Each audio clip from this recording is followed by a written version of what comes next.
Alright, YouTube, here's the big news of the day. Now, I was going to do a slew of occult videos. I mean, I've done the first chapter of Sickness and Hell. I've started a sixth work within the fortune-telling and oracle tradition, which really gives me a literary history boner because I thought that there were only 5 works in this tradition. Now I think there are at least like a dozen total. But anyway, it turns out that Hillary Clinton, get this, oh, this is the real humdinger of the entire election. Unless, of course, the MSM suppresses it, which they're actively doing by fixating on Melania Trump's nipples.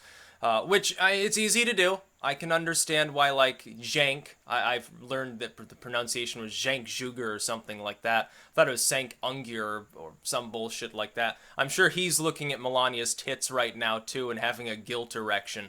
But anyway, it turns out that Hillary took cash from and directed a company that now is being investigated for ties to ISIS. It's Lafarge over in France. It's even connected to the Paris protests that have been going on. Apparently, they have operations in this general region of the world, in Syria and I think Libya as well. And they're tied to terrorists. And so there's a big stink about that over in France. And Hillary Clinton has direct ties to this company. Now, of course, we all know that she funneled weapons to, like, the Libyan rebels before Benghazi happened. That's actually old news. That broke over a month ago from the first, like, old batch of emails that they had released. And the media just completely ignored it. You ask the average Hillary fan about that, they'll deny knowledge of its existence. They'll ask you for sources. You have to literally go digging for them because it's all been covered over by the Lamestream Media, layer after layer. But she has ties to this company it's paying a jizya tax to ISIS in order to keep operating in the Middle East. Or at least that's the claim that's being made against this company. I don't doubt it, by the way. You've also got reports of other connections between Hillary and funneling weapons to groups that were not at the time. Congress had not given the green light to give them weapons, like the FSA. Originally, remember, many moons ago, Obama said, yes, we are helping the Syrian rebels, but we are not giving them lethal aid, only non-lethal aid. We're giving them food, we're giving them body armor, we're giving them medical equipment, and so forth. We're not giving them guns, we're not giving them ammo, we're not giving them grenades or anything like, certainly not giving them tanks or anti-air missiles. Now, of course, it turns out part of that probably wasn't true. It looks like that they were actually giving them lethal aid through proxy groups a long time before. The running theory among people who realize Clinton is corrupt is that the reason why the CIA annex didn't respond to the Benghazi attack is that the CIA had set up that front there specifically to middleman weapons to additional middleman groups who could then give them to the FSA. Because Congress had not yet authorized lethal aid to be given to these rebels, they disagreed. They said, oh, well, fuck the legislature. We don't have to listen. There's no such thing as the separation of powers. We're going to give them weapons anyway. So they would dump the weapons off there through the consulate, through the CIA annex there. And then they would give them to local groups not directly affiliated to the FSA. And that's probably where all of that lost money at the CIA goes. Just like the Pentagon loses billions of dollars every year. Where do you think that shit goes? It goes into purchasing weapons and putting them in the hands of Islamic militants and criminals. This has been going on a lot longer than Obama's been in office, by the way. It happened under W. On the same day that 9/11 happened, there was a story breaking about the Pentagon losing several billion dollars back then. And I think that was coincidence, but at the same time, it is funny because it's probably tied into the same sort of groups. Wouldn't be surprised if they were arming Al-Qaeda still at that point. Then they had to pull back because they realized it was expedient to do so.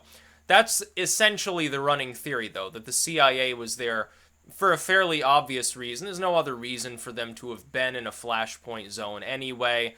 It's not like a few dozen CIA agents can wage warfare against an entire army. What were they actually there for? They were coordinating weapons shipments. Just like fast and furious gun running across the Mexican border, giving automatic weapons to Sinaloa and so forth. Obama didn't want you to know about that, and a lot of people have already forgotten about it. But now we've got Hillary Clinton directly tied to a company that is in turn directly tied to paying ISIS money in order to continue an oil operation in Syria. Oh, it's hilarious. I mean, it's not that I don't expect this sort of thing to happen. I mean, Obama probably has similar ties. The Bushes were tied to Osama's extended family through oil sales. It's common knowledge. It's not like they even tried to hide it. They just used the excuse, oh, well, Osama's been ousted by his relatives. They don't like him. They see him as a fucking freak. And so he goes and lives over in Pakistan or Afghanistan, and the House of Saud's not connected to it. Now, if you read the 28 pages, of course, you know that's not true. The Saudis were directly connected to 9/11. And Hillary Clinton is directly tied to ISIS now.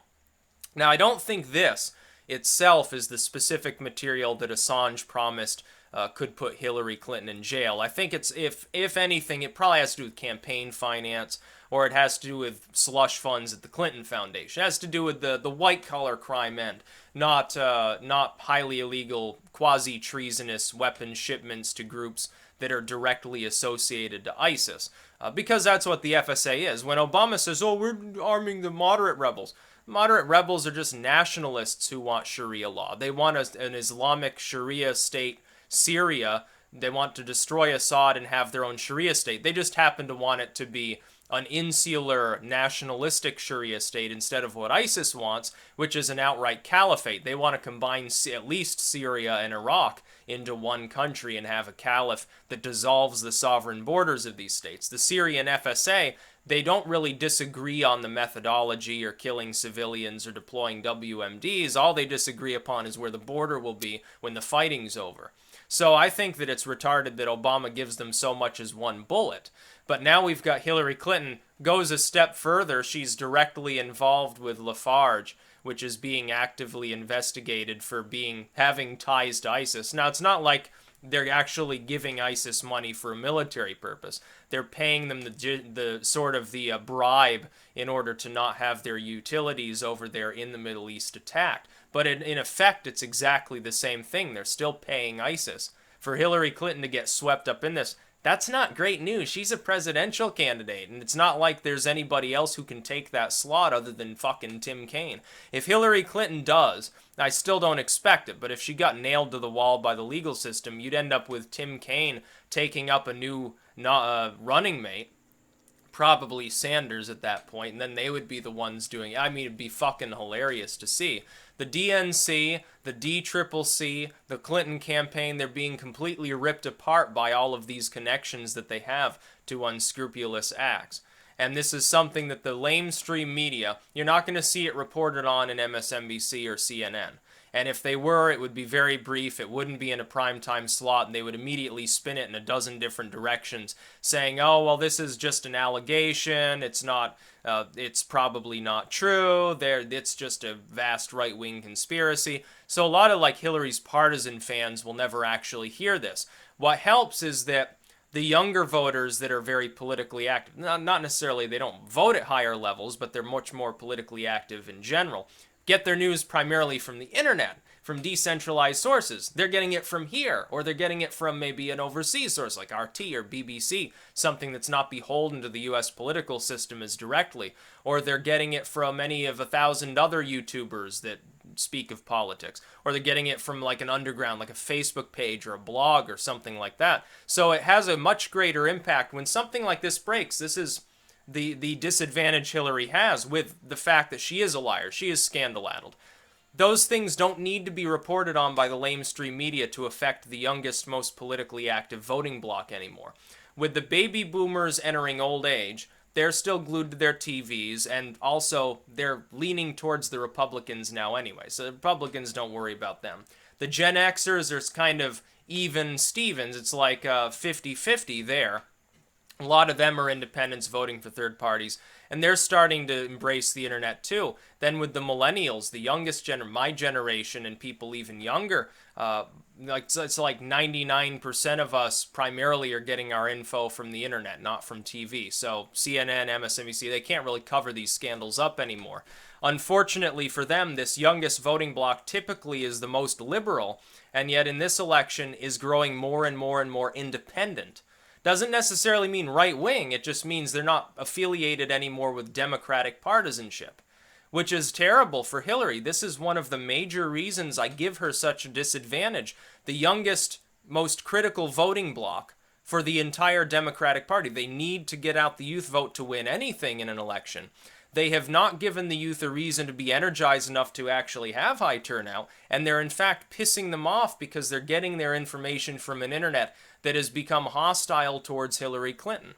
And not without good reason. It's not like anyone has any specific axe to grind so much as she's got so much baggage. She does so many stupid things. She's so cringeworthy. She cannot possibly count on having turnout as high as Obama did among the youth. In fact, I think it'll be lower, and I think she'll get a lower proportion of that lower turnout as well. That's about all.